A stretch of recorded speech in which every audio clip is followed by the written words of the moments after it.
I'll make very specific submissions, my lord. Already, the statements of mostly witnesses have been read out. I'll just point out what exactly the prosecution's case is. PW1, this is Pradyum, my lord. This is a case wherein there is an exact direct evidence available, though he is a child witness, but nothing contrary has been proved, neither any statement has been made. He is a minor, he supports the prosecution's case, my lord, and yes. And PW2, this is Jairam Malad. This is a seizure witness. He also supports the prosecution's case. Panchanama of the body and seizure of torch has been done in front of him. PW3, Gokul.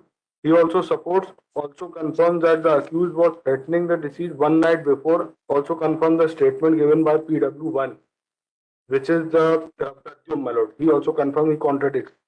PW4, Chetram, he also confirms the motive and the threat. I just take, my lords, to PW5, the statement of Kanhaiya, my lord. This is at page number 19.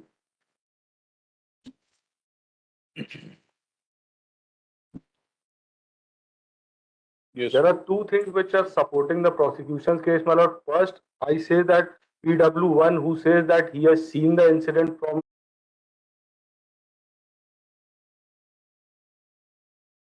his own eyes, he's the eyewitness. And secondly, my lord, the last scene is also connecting the prosecution case. The last scene is coming from this. योजन, मैं हाजिर अदालत छन्नू को जानता हूं, मैं सागर by को जानता हूं, वो मर गई है, उसको मरे हुए महीना से ऊपर हो गया। जिस दिन सागर बाई के मरने की सूचना मिली थी, उस दिन सुबह सुबह 5, 5:30 बजे सो के लिए सहेजला वाले मार्ग के किनारे गया था। मुझे आवाज आई, मैं शॉट करने के बाद खड़ा हुआ तो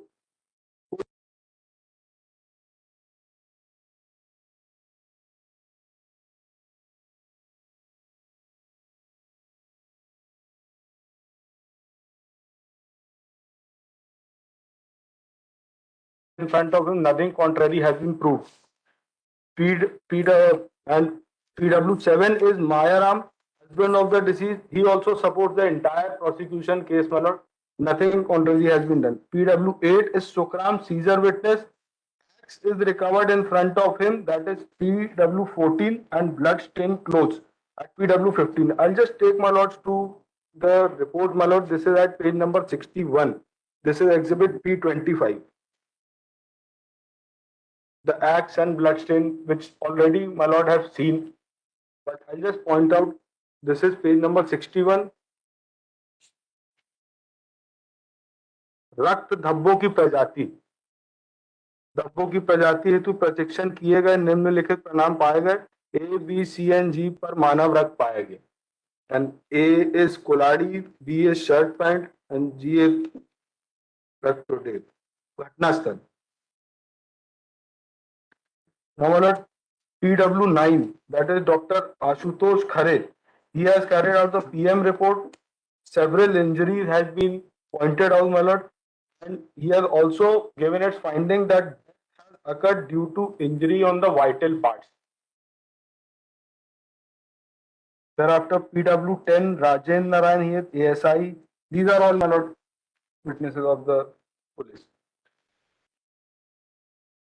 Now, my lord, my first ground is the FSL report, which is at exhibit PW18A, page 16, which is positive and found that human blood on the axe shirt and place of the incident is found.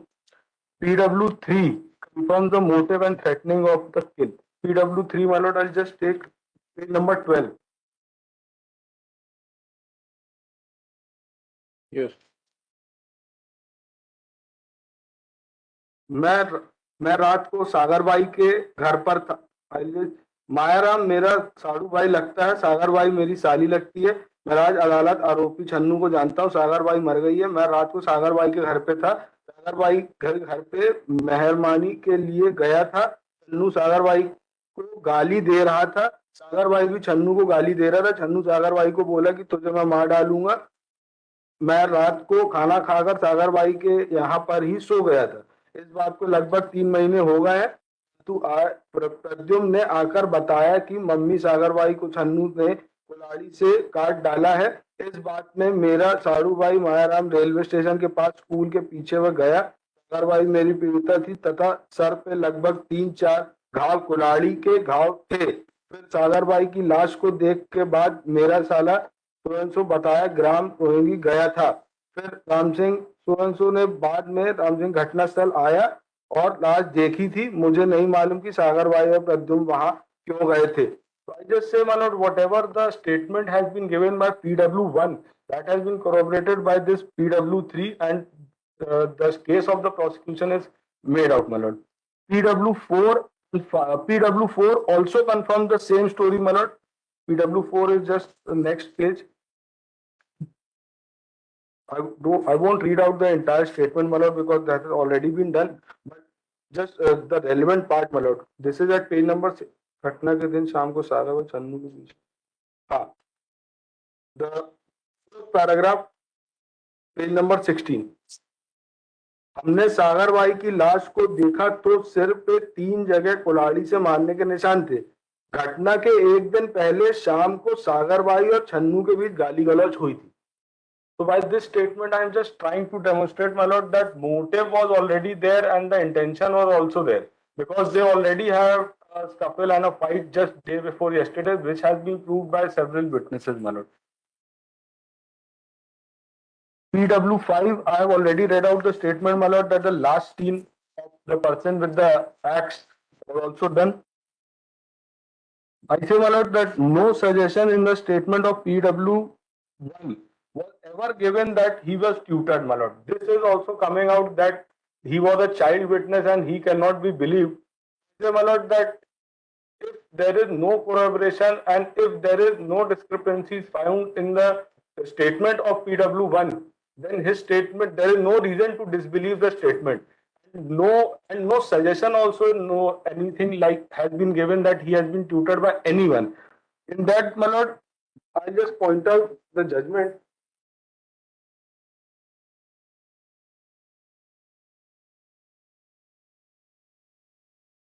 This is Rameshwar, son of Kalyan Singh versus State of Rajasthan, AIR 1952, SC 54.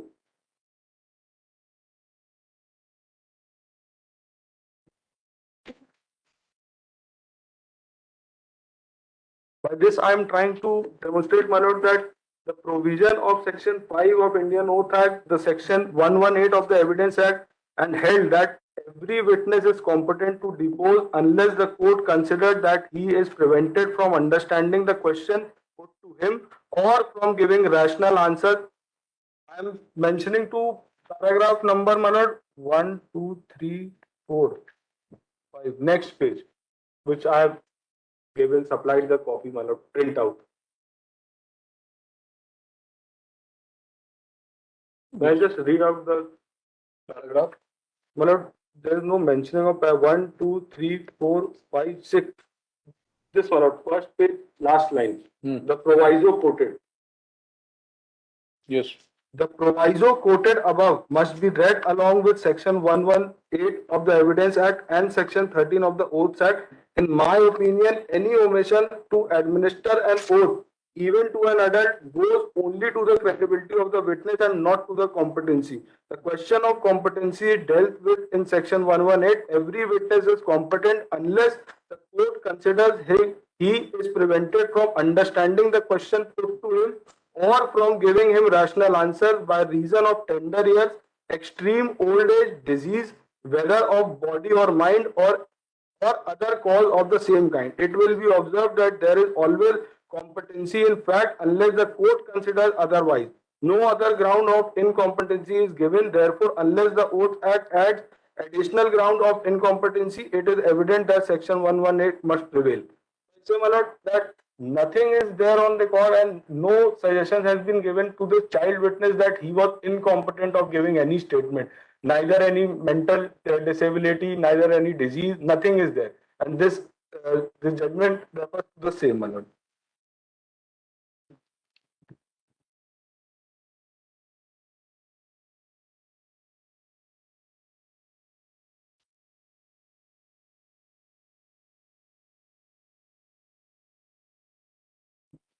Another judgment in regard of this, my lord, in Mangu and others versus State of Madhya Pradesh. This is AIR 1995 SC 59959.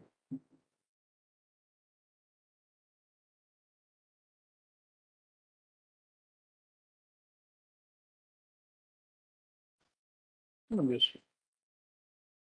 This is the fifth paragraph, my lord.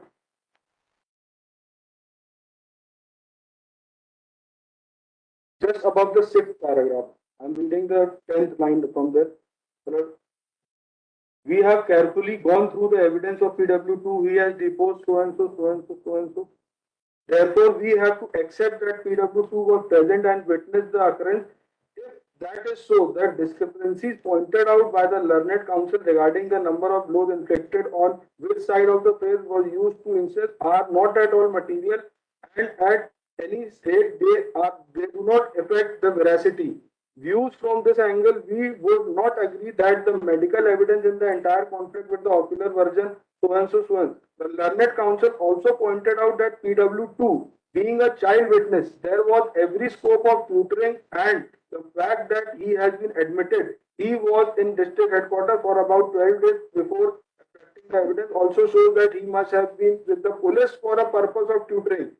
But in this case, he was with the police, and the mere fact that he might have been taken by the police to be produced as a witness is not a ground to come with the conclusion that the witness must have been tutored, but on examining the evidence from the content, we have to see whether there are any traces of tutoring. We find that the version given by PW2 appears to be quite natural. There is a ring of truth in the same. So in this matter, my lord, also there is no scope of tutoring. Nothing has been come on record that this child can be disbelieved. He is the sole eyewitness who has seen the entire incident, my lord.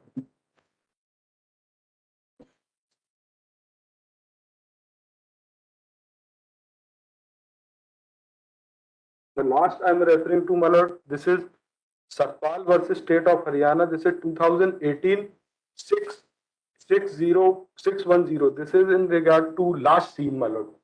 Together.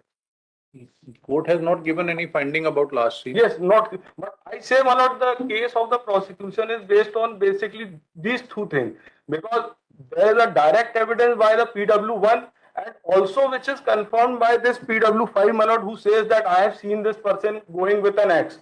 I'm just reading the held part, my lord, the first page itself. Last seen theory is a weak kind of evidence by itself to found conviction upon the same singularly, but when it is coupled with other circumstances such as time when deceased was last seen with the accused and recovery of corpus being in very close proximity of time, accused owes an explanation under section 106 Evidence Act with regard to the circumstances under which death may have taken place. If accused offers no explanation or furnishes a wrong explanation, motive is established and there is corroborative evidence available inter alia in the form of recovery of otherwise forming a chain of circumstances leading to the only interference for guilt of the accused incompatible with the possible hypothesis of innocence. Conviction can be based on the same. If there is any doubt or break in the link of chain and circumstances, benefit of doubt must go to the accused. Each case will therefore have the examination. Say, my lord, the chain of circumstances is nowhere broken, my lord, and the last scene is also regarding the same. The last submission, my lord, my learned senior has also read out the statement of the defense witness, my lord. The statement of the defense witness is himself proving that there was an illicit relationship between the deceased and the accused person. Therefore, my lord, the entire case also comes up with this, that because there was an illicit relation and there might be something wrong between them, therefore there is a motive to kill this lady. Yes, that's all. Yes, right. Just one last thing,